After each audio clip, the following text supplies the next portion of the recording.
বন্ধুগণ, একটা বিশেষ আপডেট নিয়ে আবার হাজির হলাম। সেটা হচ্ছে যে আমরা সবাই জানি যে আগামী শনিবার আমাদের 9-10-এর ভেরিফিকেশান লিস্ট বেরোতে চলেছে। মানে ভেরিফিকেশান এবং ইন্টারভিউয়ের জন্য যে শর্ট লিস্ট সেটা বেরোতে চলেছে, এবং একই জিনিস আবার ঘটতে চলেছে। সেটা হচ্ছে আবারও এক্সপিরিয়েন্সের 10 নম্বর অ্যাড করে ওরা লিস্ট বের করতে চলেছে, মানে 80-র মধ্যে। তো এখানেও একটা বড় প্রশ্ন, সেই মানে পিজির মতোই একই ড্রামা আবার রিপিট হতে চলেছে। তো ডিসেম্বরের 1 তারিখে একটা শুনানি আছে সোমবার আমাদের রেসপেক্টেড অমৃতা সিনহার বেঞ্চে, এবং ডিসেম্বরের 10 তারিখেও বেশ কতগুলো মামলা শুনানি আছে। ইতিমধ্যেই এরা 11-12-এর ইন্টারভিউ নিচ্ছে, অলরেডি ইন্টারভিউ শুরু হয়ে গেছে, চলছে।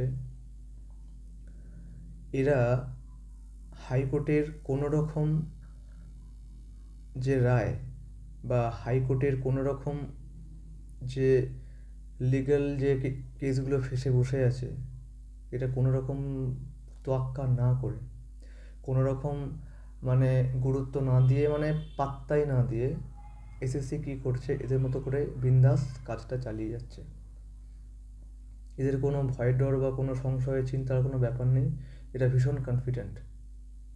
ওই জন্য 11-12-এর ওইভাবে লিস্ট বের করে ইন্টারভিউ শেষের মুখে, এরপরে আগামী শনিবার 9-10-এর বের করবে, সেটাও 80-র মধ্যেই তারা লিস্ট বের করবে, এবং তারপরে ইন্টারভিউ ভেরিফিকেশনের সব লিস্ট দিয়ে দেবে। আমি একটা জিনিস প্রচণ্ড কনফিউজ, যে জানি না যে এদের মাথায় নিশ্চয়ই হাত আছে।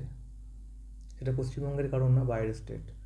কি মিন করছি তোমরা বুঝতে পেরেছ, যে দিল্লির থেকে এদের ওপরে হাতটা রয়েছে, এবং ওখান থেকেই খবর এদের মাথায় হাতটা দিয়ে বলছে যে তোমরা কাজ চালিয়ে যাও, প্রসেস চালিয়ে যাও, আমরা দেখে নেবো বা বুঝে নেবো, যা হচ্ছে হোক। সেই জন্য হাইকোর্টের গুরুত্বপূর্ণ যে মামলাগুলো, যেগুলো হেয়ারিং 1 তারিখে একটা আছে, 10 তারিখ ডিসেম্বরে বেশ কত মামলার হেয়ারিং আছে। ইতিমধ্যে ওএমআরসি পাবলিশ করতে বলেছে, সেটাও একটা ধোঁয়াশা, এটা এখনও করেনি। এদিকে টেন্টেড লিস্ট এমনভাবে লিস্ট বের করেছে, বাবার নাম, ক্যান্ডিডেটের নাম, কোন স্কুলে জব করে সেই স্কুলের কোনো নমিনেশন নেই। মানে পশ্চিমবঙ্গের শিক্ষিত বেকার যারা, তারা সবাই মানে ঘাসে মুখ দিয়ে চড়ে আর কি, কেউ কিছু বোঝে না, ওরা ওদের মতো করে খেলে যাচ্ছে। এবং ওরা 31 ডিসেম্বরের মধ্যে নাকি রিক্রুটও করে দেবে, এটাই ব্যাপার।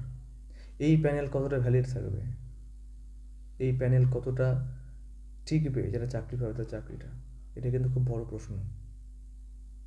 আবারও বলছি, ভয়ঙ্কর দিন আসতে চলেছে আবার শনিবার, ঠিক যেমন আমরা ফেস করেছিলাম ফ্রেশাররা।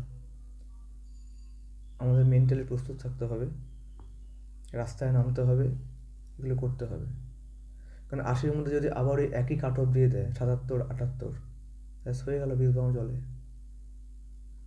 এইটুকু কথা বলার জন্যেই, এই আপডেটটা দেওয়ার জন্য আমি ভিডিওটা বানালাম।